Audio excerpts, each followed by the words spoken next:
Welcome. This is Sophie, the food blogger behind A Kitchen in Uganda, and what you're listening to is our new podcast called Our Food Stories, a podcast where we as a community share food stories from our past that have raised and sustained our ancestors and eventually ourselves.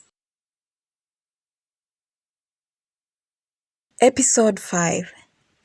We all know that cassava tubers are eaten worldwide, but did you know that their leaves make some of the best stews ever? At this point, I feel like this season is dedicated to cassava because of the number of stories we have had, and we will continue to hear about this plant and how different parts of it are prepared into different things, which is a good thing because it goes to show the versatility, range, and resilience of this crop. Today's story takes us through the process of making a delicious, rich, and hearty stew made out of cassava leaves. The process is almost ritual-like, and it requires a lot of patience. But I don't want to spill everything, so here you go.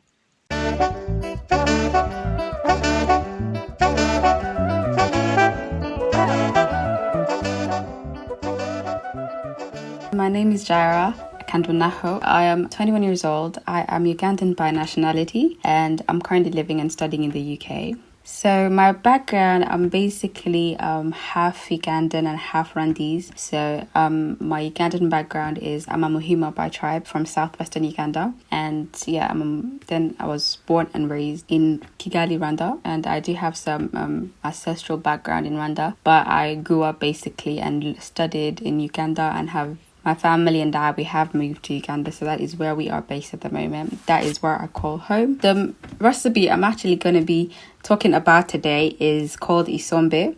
This is more from my Rwandese background because it is a very popular meal sauce in Rwanda, and it is very something I grew up eating a lot because it was my favorite, me and my siblings' favorite meal, and so my mom would always make it for us. And even this story that I'm gonna say about it today, it's my mom that used to always tell them to us, as she was cooking, as we were watching her cook the meal. It's some of the memories I have from her about this particular meal, and I think these are some memories that have kept Isombe so close to my heart. It is still one of my favorite foods up to now, so I do enjoy eating it a lot. And I just want to share how it is made and some of the things we used to do. Of course, I do understand that the way my mom used to make it probably could be different from other people, from the way other people make it, or from the way other Rwandese people make their Isombe, but this is the way I grew up watching my mom cook it, and is the way that I know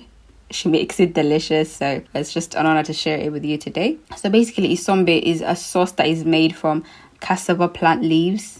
My mom said to me that it was a food that used to be so interseasonal. So it is usually eaten sometimes in the dry season, for example, where the cassava hasn't been growing as healthy or as big as they are usually in the wet season. In the dry season, we can still have food from just using the cassava leaves that are still, available, and make some delicious sauce called Isombe out of it. And so in the cold season, the leaves would usually be softer and it would take a bit of a shorter time to make the sauce. But in the dry season, when the leaves were much coarser, I don't know if that is the proper word, but they were more tougher, if I should say tougher to cook down. So it would take a bit of a longer time than it would cold leaves in the cold season. And the way it's usually made is by pounding.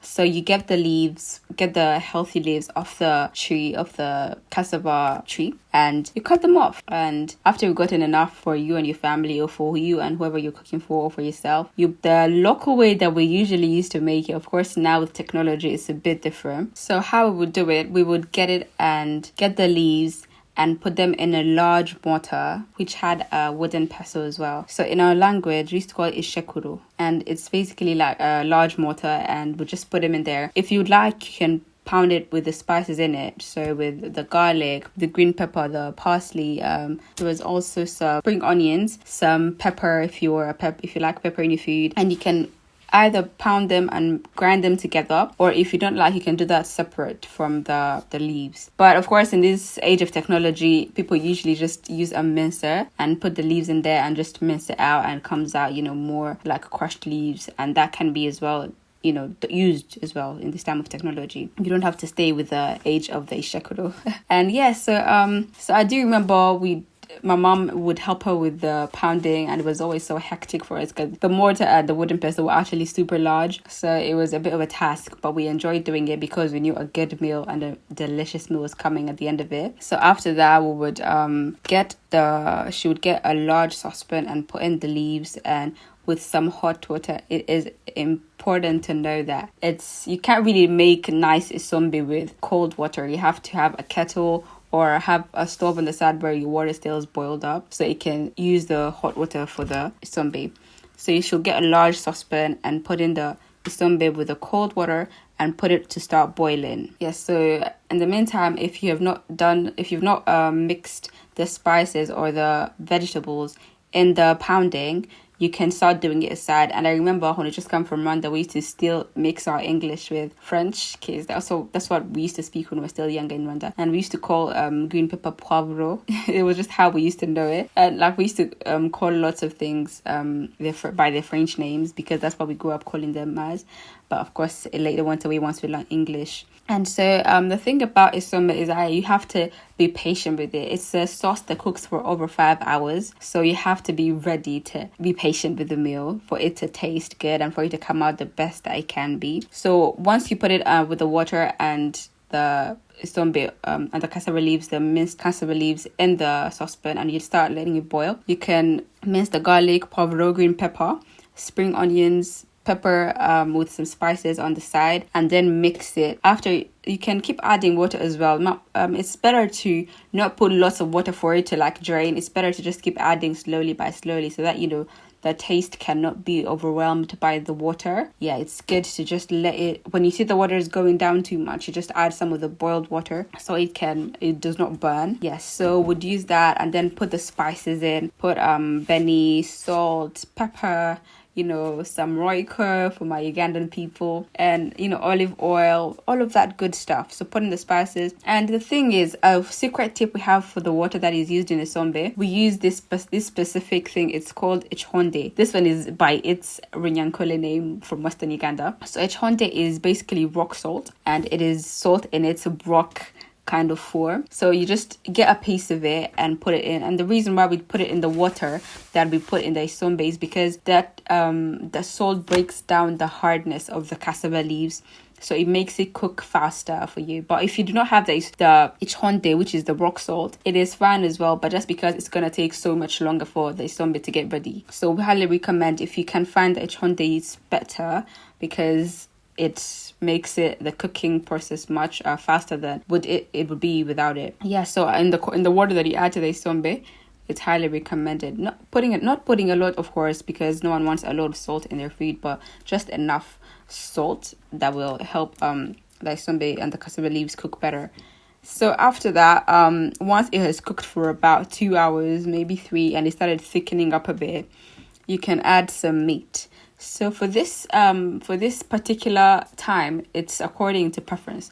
If you're a beef person, you can add some meat. And for the beef, it's highly recommended to use the meat of an old cow. This is because the meat of an old cow is harder than the meat of a young cow. So when it's harder, and you remember, like I said before, Isombe cooks for a long period of time, almost 5 hours. So if you put in very soft meat, it's going to break apart during the cooking. But if you put the hard meat, which is a bit tough, it's going to be able to stay in one piece until the isombe has cooked fully, and it will still be in one shape. So we recommend using an old cow's meat if you are to use beef. But if you are same with goat, actually, same with goat meat and beef, it's get an old animal's meat instead of a younger one's. But if you want to use chicken, you can do that as well. You can use chicken breast. And if you want to use fish, you can do that as well. Some people are into fish, maybe like dry fish.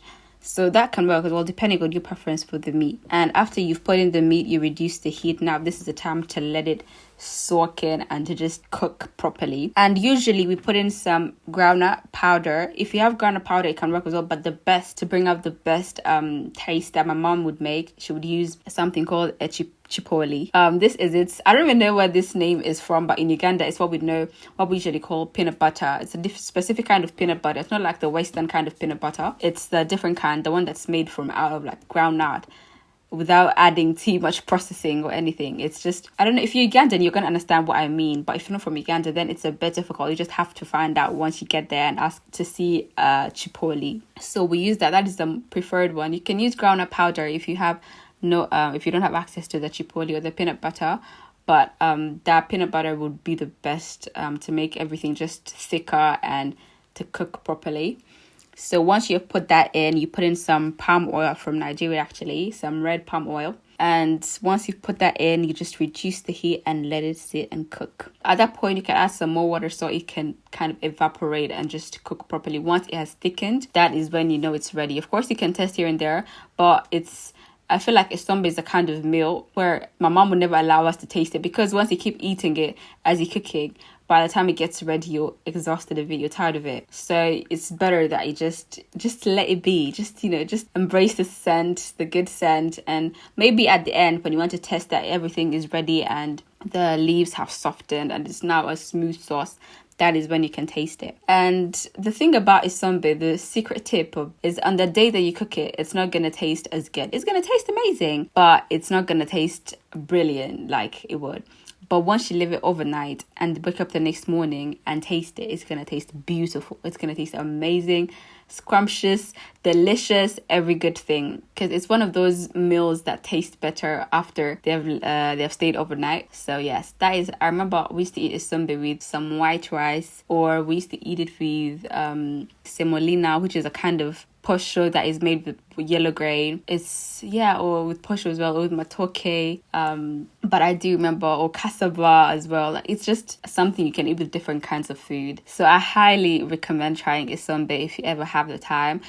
These days in Rwanda, even Uganda, it is usually packed. They are packaged Isombe. Of course, that won't really taste the same as when you make it yourself as with any other packaged product, but it can still work. So you can use either the packaged Isombe and just follow the processes without excluding the part of okshekura, or mincing, pounding the cassava leaves or mincing them. So I do hope you have enjoyed this recipe, and it's just something I always remember. I think I will learn it as well, perfect it for my mom, and also teach it to my children. One of those things that remind me where I'm from, of my time when we're in Rwanda, growing up in Rwanda, and just reminds me of my background, and just always reminds me of home, especially in the time when I'm away from home. So yes, I do hope you can try this meal someday. I'm sure you will love it.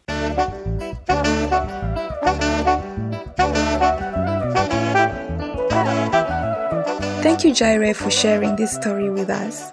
I am sure most of us are going to want to try Isombe after listening. So check out the podcast description for a few links to the stew recipe. Leave us a comment, a review, and a rating wherever you are listening from.